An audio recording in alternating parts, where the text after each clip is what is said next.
when I say accountability, there's almost a lot of freedom in that, just to be able to say, hey, I am not doing what I said I was going to do. And I don't want you to let me off the hook because of that. I want you to help me lead by example, not just lead with my words. I've got to be a leader in my business, not a consumer of my business.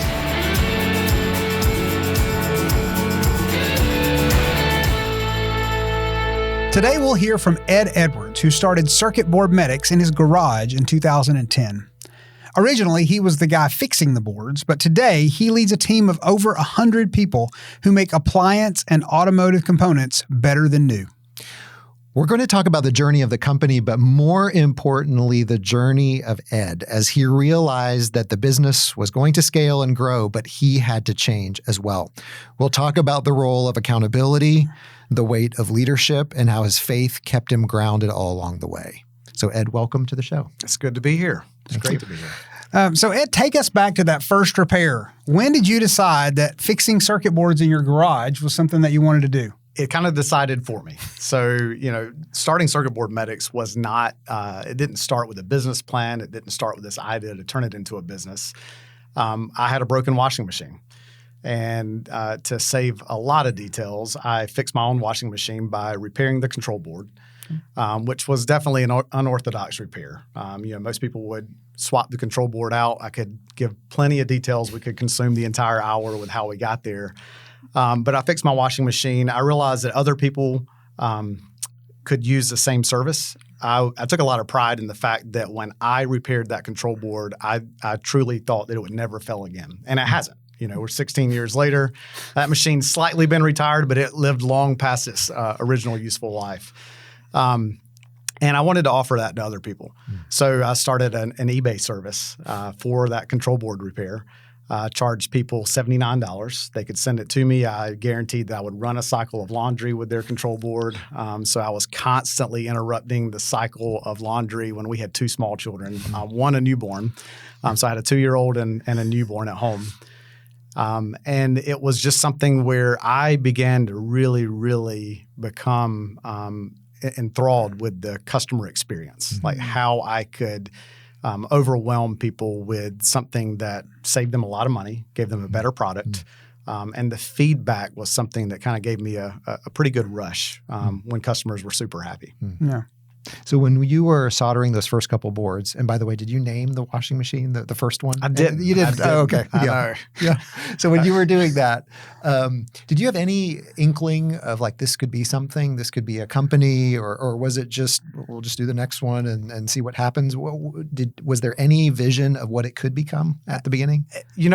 I would say there was vision for what it could become. Yeah. Not what it is today, but there was some vision of it becoming more than what it was. But that vision was more of my wife Julie's than it was mine. I always had an entrepreneurial bug.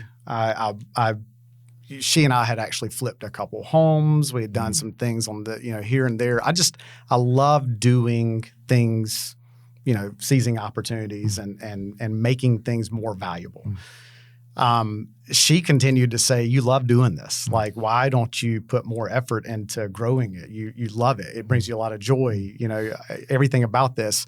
And in my mind, out of everything else that I made a bigger deal than it was historically, this was something I kind of made more of a smaller deal. I would push back and say, Julie, at some point, I'll have fixed all the washing machines. Like, then what? Do we just go hungry? Do we just go, and I was so short-sighted in all of that.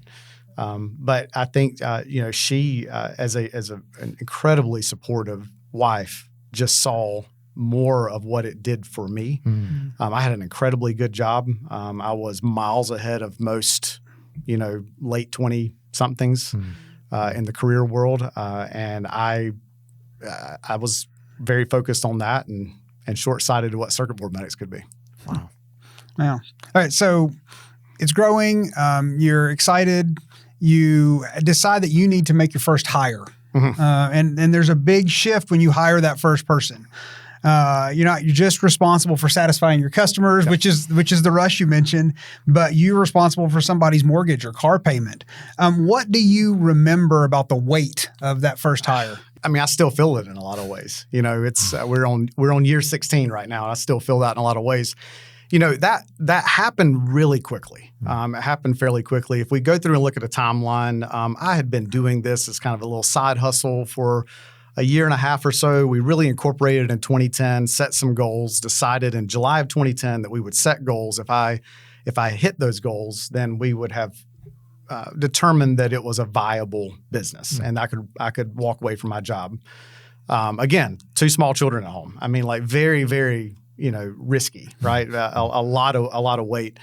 But that's July. and September, we accomplished the goals that we had set forth to try to hit by January 1st. So in about half the time, I gave a notice at work, really stuck around at work until the end of October. We had some things I wanted to see get closed up real well. And then we hired our first employee late November. So about a month into this. Wow. Now, granted, I'm a big believer in, you create things that attract people, right? You create, good leaders build good tribes. I mean, good leaders, you know who's on your team. The people that are for you, you're for them, and not in a tit for tat type way, right? But our first, it feels weird to say employee at this point, but our first teammate was a mentor of mine from college. It's someone I knew in college, someone that really strengthened my spiritual walk through college. He was in a position in life where he was getting ready to move down to South America, to Brazil to become a missionary. And he had this window of time. He reached out to me. He had heard some things were changing. He was very business-minded, very entrepreneurial as well. So he's updating me on what he's doing. I'm updating him on what I'm doing. And he says, well, let me come in and see what's going on. So in essence, the first employee really found us, found me. And it was something that was different and new and exciting. And he said, I want to be a part of this. And I was like, well, I can't really pay you anything. This is all very, I'm trying to think just 2 or 3 weeks down the road right now, we're going to have food on our table, right? But he was very gracious. He had a skill set that complemented mine, deeply. His name's Lee. Lee never picked up a soldering iron. He told me he could help me for 6 months. It ended up being 3 years. So he found some purpose and things that we're doing that were going on there. The way that we were growing things, the way we were growing new products, the way we were building a team. He really saw that as a missions field as well. So he delayed some time to get down to Brazil by 2.5 years. But really became a part of that. And, to this day, I'm forever grateful for just the growth that he inspired. He took care of a lot of things that I was not great at. I did a lot of things that he was not great at. We complemented each other really well. But it was a lot of weight. It was a ton of weight. At that point, I realized I had to make this work because not only was I responsible now for making sure financial needs were met, but, there's a heavy weight when a guy's headed to the missions field and he's now delaying that because he's helping. Like, I need to make sure his time was the right investment as well, that he was giving to something that we were making work as well. Yeah, when I hear you talk about, he's giving something that is worth him delaying the mission field and you honoring him. I know faith is a big part of who you are. How did you think about your faith influencing those first hires and even building a culture? Did you think of, like, when you have 1 or 2 people, are you thinking that you're building a culture, or how do you just bring that into the workplace when you have a small team like that? Everybody builds a culture. Yeah.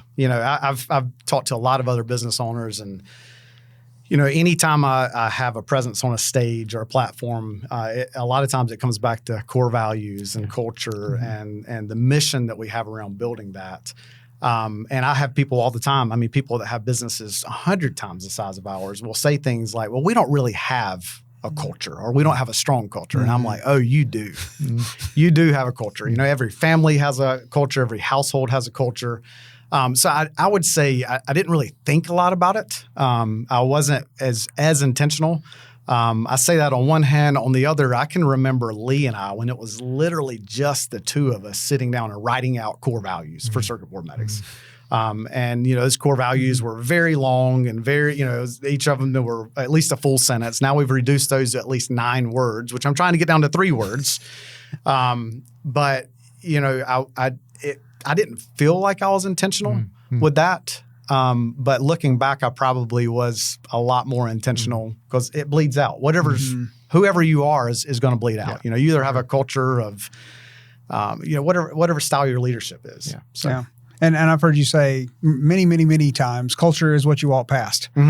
So there's, even if you're not intentional about what you're creating, what you are accepting, you are. Right.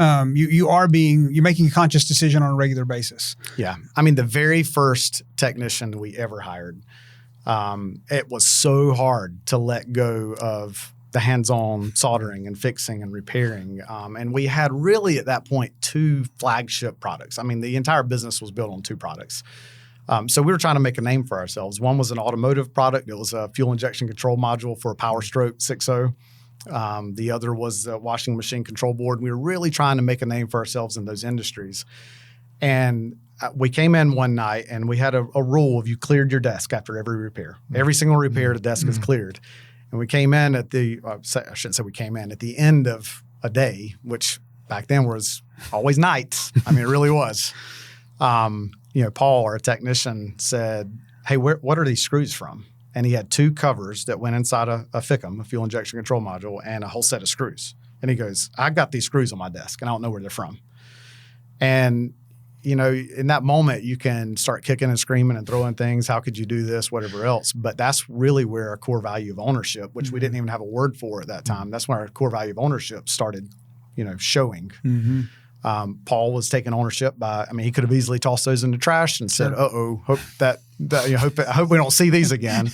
But he was showing ownership in that. And we sat there and came to the conclusion that one of the 3 of us, and then Paul showed the ownership of doing it, had to go find the FedEx driver. We had his cell phone number at that point. I mean, we were small and, he would call ahead of times. Had to go find the FedEx driver. We had to get all the products back, which was a full day's recall. At the time is like 5, all right? Get those back, unbox them all, take them all apart, figure out which one of those was missing those screws on the inside. Would the fuel injection control module have worked? Absolutely. It would have worked. Maybe it would have never been revealed that they were missing, but they were. We had a right way and a wrong way of doing things, We took everyone apart. We came back. We upgraded everybody since we had just delayed their shipping by a day. We upgraded everybody to faster shipping, which hurt horrendous. We didn't get great FedEx shipping rates. We weren't able to negotiate volume discounts. But it's times like that.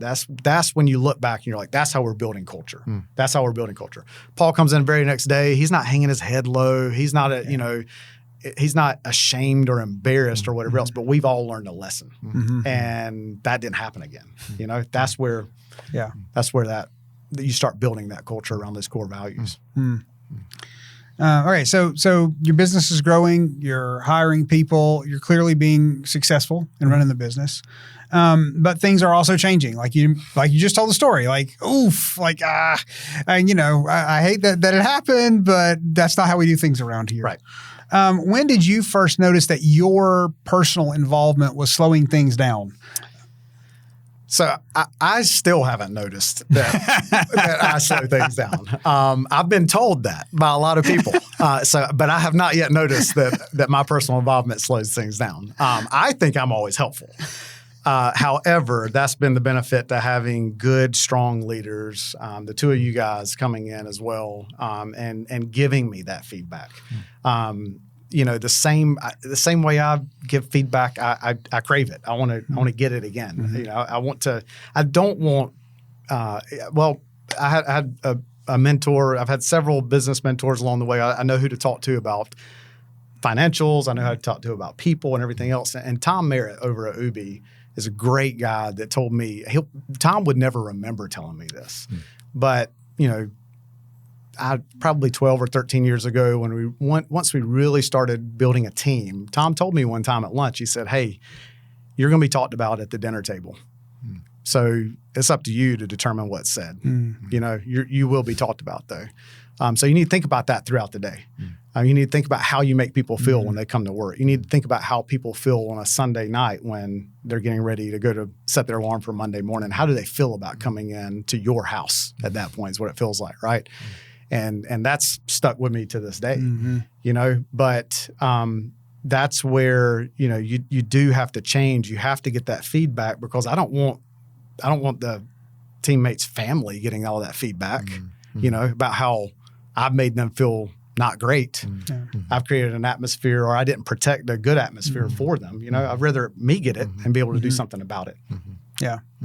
No, I remember one of the early team meetings that we came to, and we hadn't been working together very long at all, but part of the presentation was, this is where we're going this year and it's going to be awesome. And then the next slide was like, and we know we have a problem with the vending machine. And then the next slide was, and we've got to fix the garage door.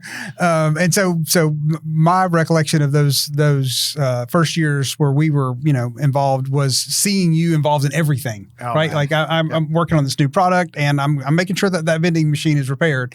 And it has been inspiring to watch you pull yourself out of the day-to-day, but still remain involved so that you do know everybody's name in the building and you do have a good relationship with the people on the team so that when they go home, they do have those good memories about their day.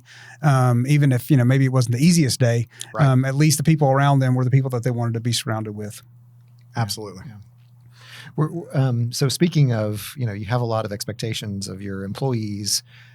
You're getting advice from other people outside. Was there a time a specific moment in time when you sort of recognized, I have my employees, so I have my team, but I also need somebody externally to look in, a partner that looks in and sort of is my mirror to tell me where I'm at or hold me to a higher standard or whatever.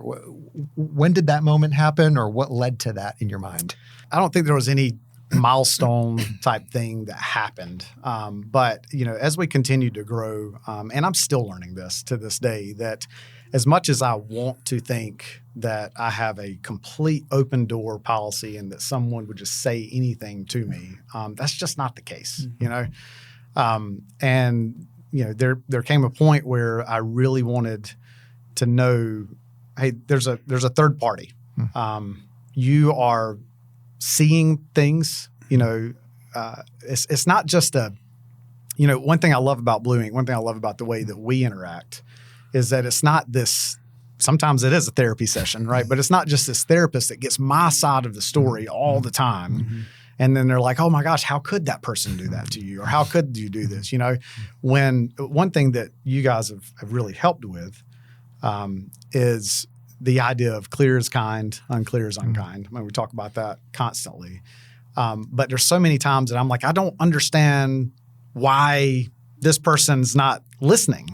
And you're like, well, it's because you're not saying it clearly, because you're not, you're saying it very clearly to us, but then you're not saying it clearly to him. And it's in the same token, truth without kindness is cruelty. Like you don't, just not going out and saying everything you think, right, without a filter. But there came a point where I realized I needed, for lack of a better term, just a translator.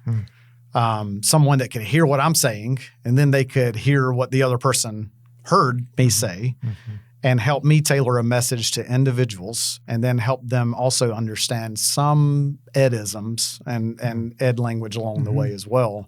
And that's where I knew I really needed someone walking and living this with me, not just, hearing, not just a biweekly call that says, hey, tell us what you're struggling with. And we'll give you a formula on how to overcome that. You can do that with books. You can read books if that's all it is. Right. So a story I have to tell you, I'm not even sure that I've told you this, but I was in a transition of wanting to do more of this with Blue Ink full time. And I had sought out the counsel of an elder at church, Mike Jabaro. Did I tell you the story? No. Okay. So I was sitting with him and we were talking through what it would take and what it would look like. And I respected him because he had sort of done that same journey in his own life. And as I was sitting there and we were talking through it and he was encouraging me, I still remember I had a green jacket with a zipper right here. And I feel my phone vibrating against my chest. And I just, forget about it. I'm not going to pull it out right here. I walk out the door, open it. It's a text from Ed Edwards saying, do you want to come help me grow circuit board medics? I went right back in. I showed Mike. I said, this is not by accident. Look at the timing of what God is doing here. I'm asking you for wisdom. And here comes this, my green jacket with the zipper, Ed Edwards. So anyway, that's. And I loved it. I hate to sound just so fairy tales and pixie dust with it, but I love those little God winks where it's like, okay, yes, that's good timing. Yeah. That shows us, that's where things are real. Yeah. No, that's awesome though. Yeah, it was amazing. That's really good. Yeah. So as we've worked together, you have frequently mentioned the word accountability to us. Like that's really a driver for you in having some kind of external partner. And to some people that might sound like punishment. Oh, I have to be accountable for something. Oh, that's what I was doing in my corporate job. I don't want to do that anymore. I don't want to be accountable to anybody. But in business, we find that it's often about clarity. That accountability helps you figure out exactly where you're going and how you're going to get there. How did you use our partnership where we sat down every other week for a couple hours and use that to help you be accountable?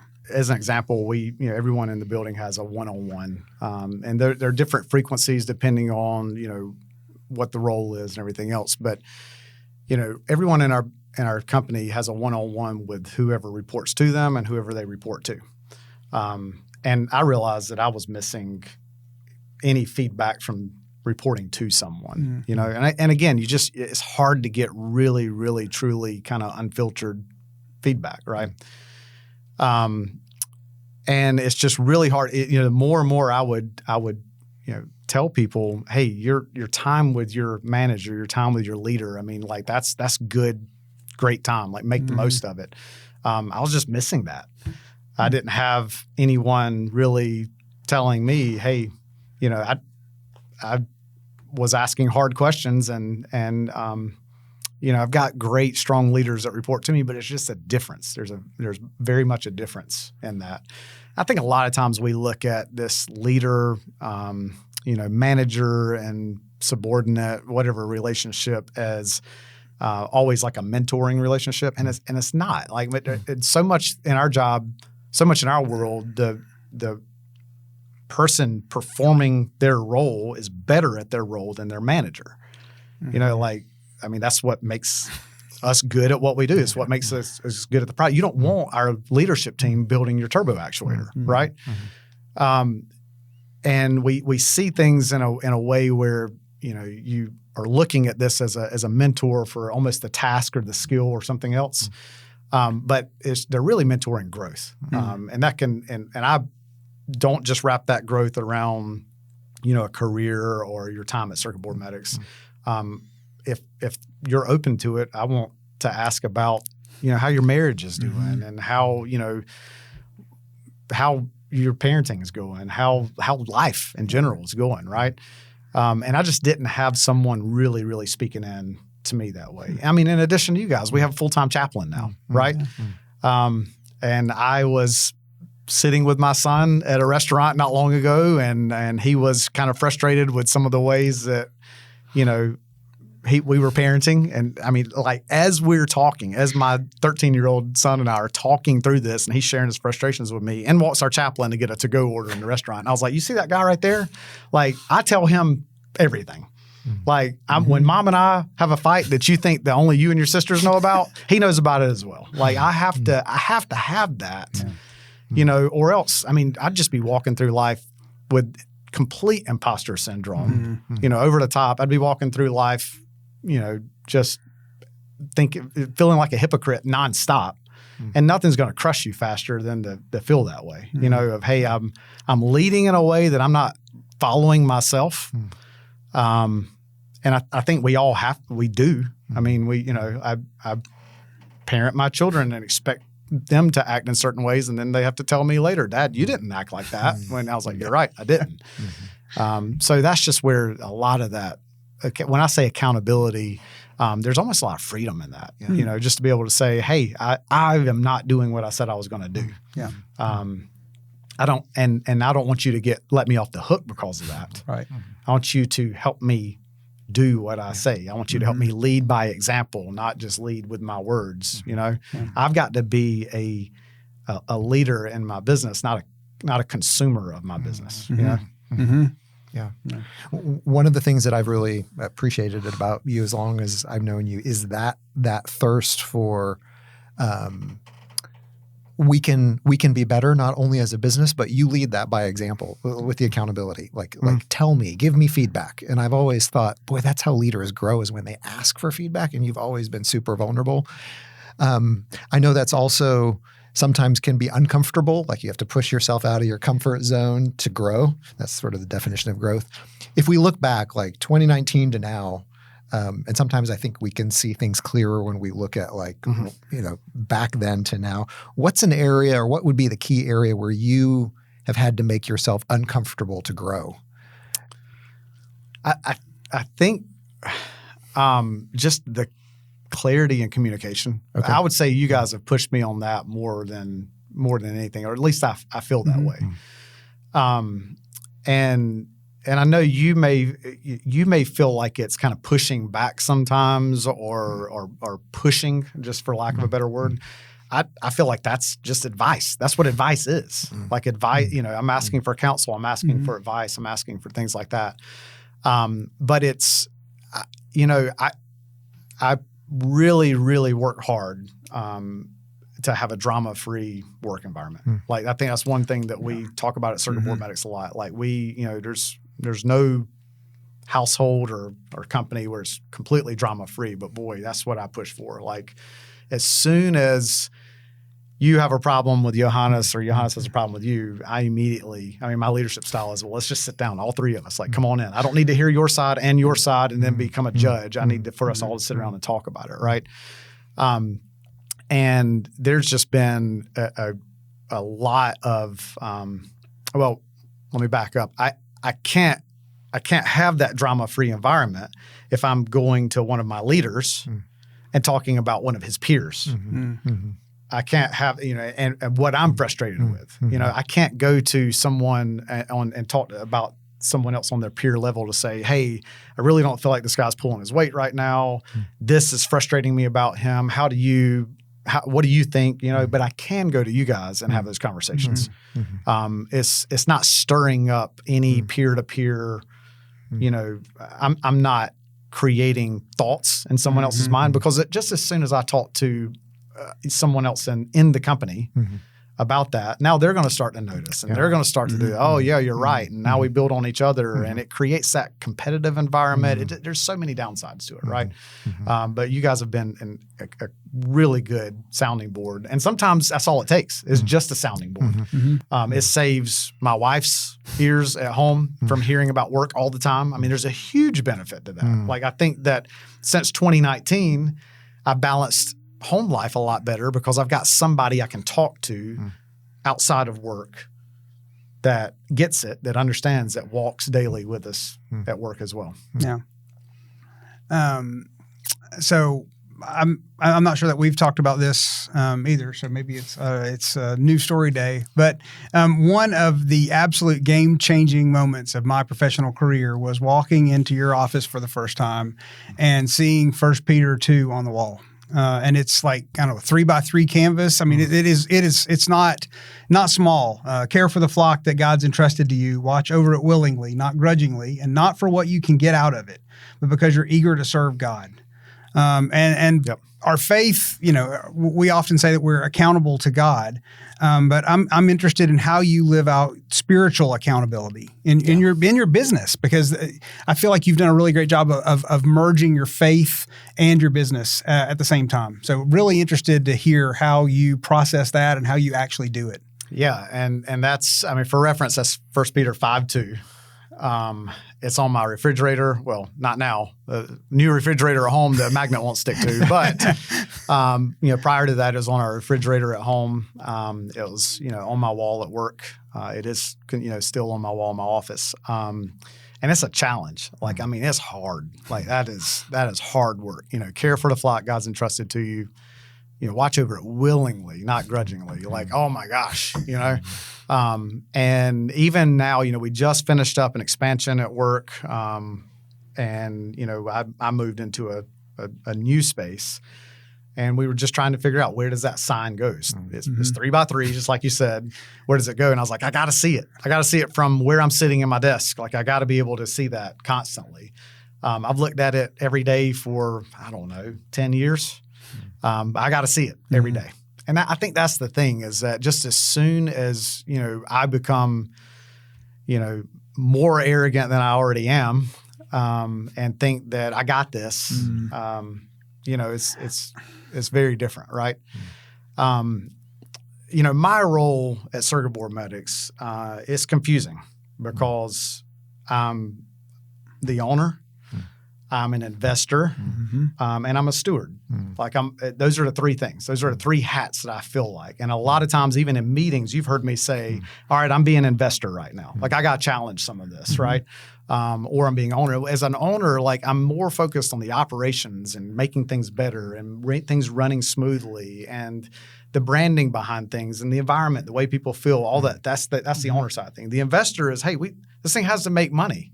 Like we have to protect jobs. We have to, growth without any profitability is just very short-sighted, right? So the investor side of things, that's the hat that I almost physically have to take off and put on in meetings sometimes. Okay, guys, we have to pause and think about this from an investment standpoint, right? But the steward part is where all that, I think that's what ties everything together for me. Like the steward part says, hey, this is not my business. This is his business.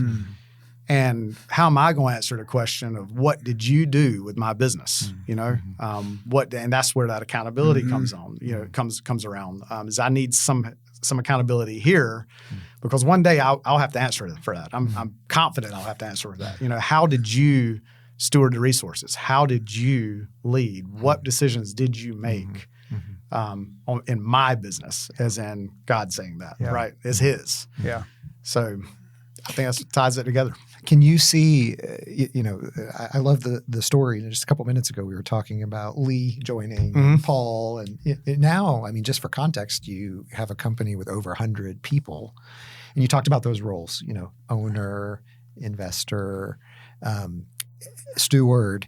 Has one of those roles shifted more? How does that look different now that you have such a large organization? Is one of those more accentuated than another one? What are your thoughts? Yeah. And, the path that I was on from 2010 to 2019 was just, if you read the E-Myth, they talk about kind of the genius with 1,000 helpers as a business model, right? I'm not self-proclaimed genius or anything like that when I say that, but using their terms, it was just kind of like, hey, we've got a great recipe. We just need more of it. And then finally, it's kind of like, all right, the pot's overflowing. We've doubled the portions. We've tripled the portions. We keep making this larger and larger and larger pot of soup with the same recipe, just scaling up. But now this pot's not big enough. The kitchen's not big enough. Something's got to break. And I think that's where, a lot of that when I sent you that text, I'm confident what was in my mind is, hey, I got to figure out a different way of operating. Either I can clone myself right now, or I've got to figure out a different way of operating. And boy, have you guys pulled me up over and over and over out of the weeds, which has created so many opportunities. Like our leaders, the guys that I sit in a room with on Fridays, holy moly, like the growth, the conversations that we have on a Friday meeting. We do a weekly staff leadership level meeting every Friday, right? And the conversations and the topics and the things we're talking about are good. They're future thinking, they're forward thinking. We're not talking about the vending machine, right? Right. If the vending machine breaks, I can promise you that we have way more capable people of taking care of that. You know? So there's just been a lot of challenge, a lot of the ways to think about. I think one thing I'm very thankful for both of you with is there are things that, when you're learning to let things go, it's not like this perfectly clean line. You say you have to think above this line and then you have to delegate below this line. After this podcast, I'm going to change the oil in my truck, right? I will probably do that till the day I die. I enjoy changing oil and taking care of my things and getting my eyes on it and everything else. And there's and I've had to think through that level of things so much, right?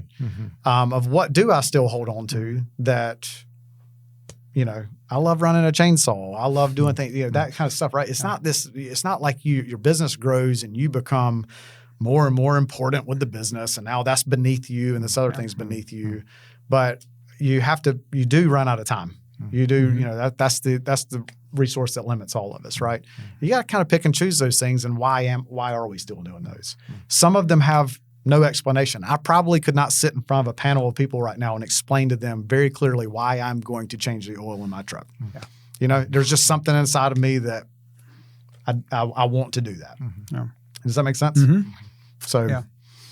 No, and I think that there's also a challenge of identity in that, right? Because I'm a guy who changes the oil in his truck, and I know that at least for me, figuring out how to separate my identity from my profession has been a journey.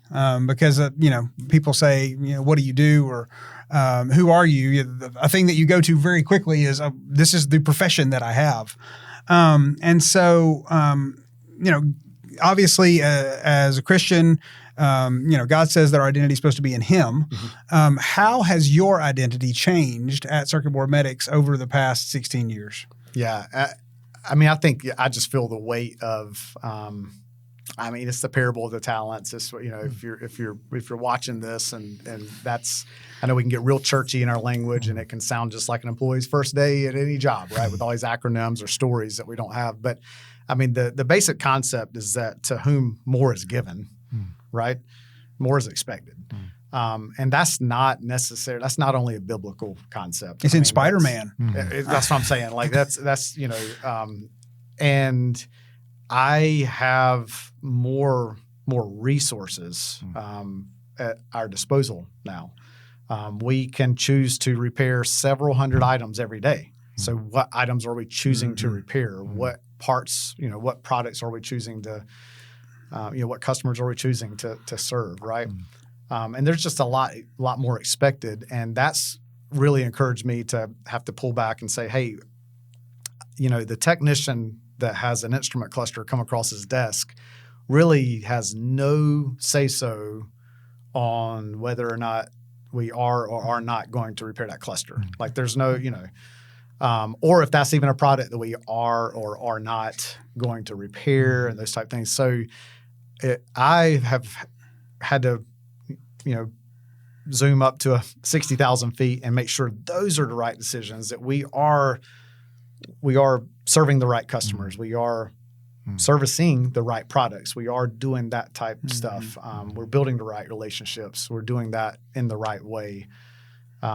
There's so much of that I feel a lot more responsible for. Yeah.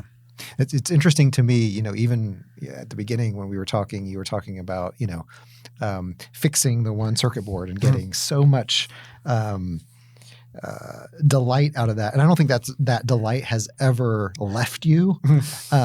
We work together. I think it's just at a higher level. I remember we were just talking the other day in the conference room, and we were talking about a specific opportunity, and you're like, what motivates me is how I steward the talents of these people around the table. And they weren't even there. You were pointing at the chairs, but it's where the meetings happen, and you were thinking of your leaders. Yeah. And those leaders are not circuit boards. Those leaders are people now. But that same delight of how do I make this the most for others and for them, that has been the strain, I think, that has pushed you the whole time, whether it's for customers or leaders or the person repairing the circuit board. Well, and customers, the idea of customer experience is such a broad generalization, because every teammate that shows up in my building every day is a customer of mine, right? Yeah.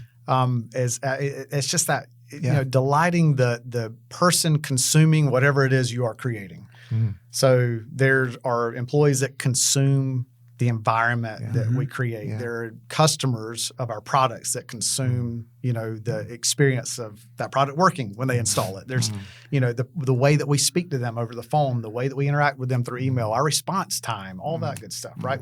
And unfortunately, we live in a faster and faster and faster paced world. Thank you, Amazon, where, if something takes 3 days to get to you, oh my gosh, did they forget about me, right? But it's just a faster and faster paced world where expectations continue to get more and more and more. It is a lot harder in 2026 to impress a customer than it was in 2010. It's a lot harder. Their expectations are so much higher. My expectations are higher, right? I do not expect to hear hold music when I call anywhere, you know? So it's that kind of stuff. Yeah. I think to me, that is one of the things that is such that you have, your fingerprints are on the culture of circuit board medics and thinking of everything and everyone as a customer, you know, including the employees themselves. I mean, that creates a whole different way of seeing them. So if you, one of the things we always like to ask at the end of these shows is if you could tell yourself, your younger self, one thing, like give yourself a piece of advice, you know, the Ed Edwards of two small children, newly married, all of that. What would it be looking back? Yeah. I'll take a little bit of some liberty and spin on that. And I'll start with a little bit of advice that I was given, maybe, and then add to it. My wife, Julie, was told by the wife of another business owner early on, this is going to be a lonely road. It'll be real lonely for you. And it almost chokes me up to say it now because it has in a lot of ways. There's ways that, you know, that she wants to connect, that being the owner's wife is kind of hard to connect with sometimes. And you know, there's a lot of times just doing the right thing. And she lives in the shadows a lot. Like there's no way I could have done nearly any of what has been done in the last, you know, 16 years without her, but she gets no credit, like none. I mean, the best she gets is a shout out from time to time, right? Yeah. I mean, I couldn't make it to work every day without her. She's, you know, I mean, she's one step shy of dressing me and sending me out the door with a lunchbox. Like it's close to that, right? But, you know, but that was kind of some of her advice is that, hey, this is going to be a lonely road. I need you to expect that. This is not going to be some glorious, oh, my husband's this business owner and he's doing podcasts at 9/8 Central with Blue Ink strategies and this type of stuff, right? So I think that was good expectations. It wasn't like this was this regretful statement or anything else. It was just setting some expectations for her. Hey, this is going to be a lonely road, right? And then for me, I would say, you know, in the moment, it's hard to see so many people giving to make, you know, dreams a reality, to make things. I mean, my kids gave up so much early on. I mean, even when it wasn't by choice, you know, they were kind of forced to give up things. Those first 5 years, I mean, supper was whenever it could happen. You know, they were being drugged around to a FedEx delivery place and UPS delivery place and, you know, post office, dropping off packages because no one would talk to us about picking up packages. I mean, we didn't have enough for a truck to stop early on, right? But there's just so much. So from your kids to your family to my in-laws that, you know, helped care for kids, helped cover for that, to all the teammates that have been there along the way, you know. I would tell my younger self, you know, slow down and appreciate that in the moment. Like, you know, there's so many people doing things because they believe in the cause. There's so many people doing things for you. There's so many things, like be aware of that and see it as it's happening. It's easy to look back and see and appreciate that, but see that as it's happening, how many people are giving up, you know, and sacrificing for you. And then finally, I would say there is no end goal. That's been a big one. When you have a growth mindset, which is what thankfully the book Mindset has helped my wife understand the way my brain works in a lot of ways. But when you have that growth mindset, there is no end goal. It takes having a team like you guys that I can talk with, that I can't share in a community group at church, that I can't share in just this open season. I mean, it's just this open session of random people or in a men's group somewhere, because some of the things that are heavy for me, you know, someone else may look back and be like, gee, I wish that was my problem. And, you know, we can always compare to other people, right? But not having that end goal. If there was an end goal in mind, I'll never forget telling Lee when he left, and we had maybe 5 or 6 employees when he did leave. He's sitting on the floor of my office one night. I say my office, it was just a big open office with everybody, but just the two of us left there, as it was so often. And he was winding down, and he had a couple weeks left, and he said, Ed, what do you want this thing to be? And I said, man, if we could just have 15 employees one day, like that would mean I did no more QuickBooks.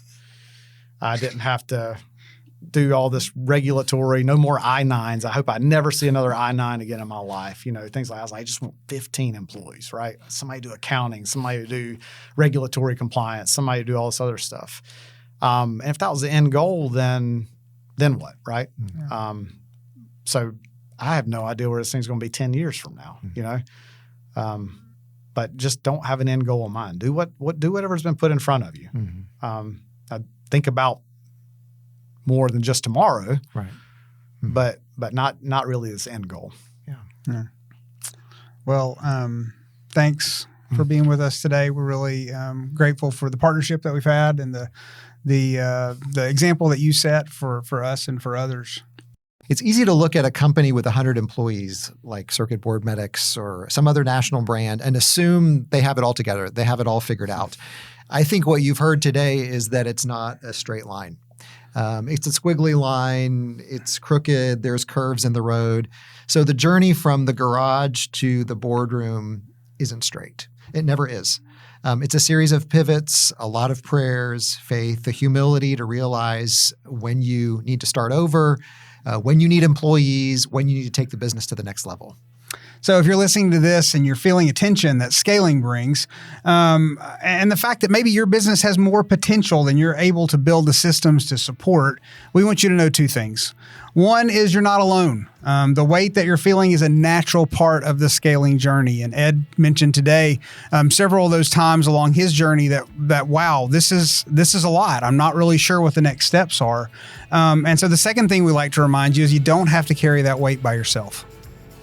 So as we discussed with Ed, Blue Ink is there to partner with you on that journey. You're not alone.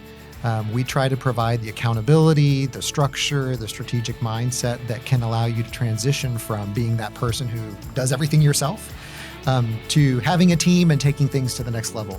If you want to learn more about us, about Blue Ink, and how we can help you scale and find purpose, check out blueinkstrategies.com or find the link in the show notes.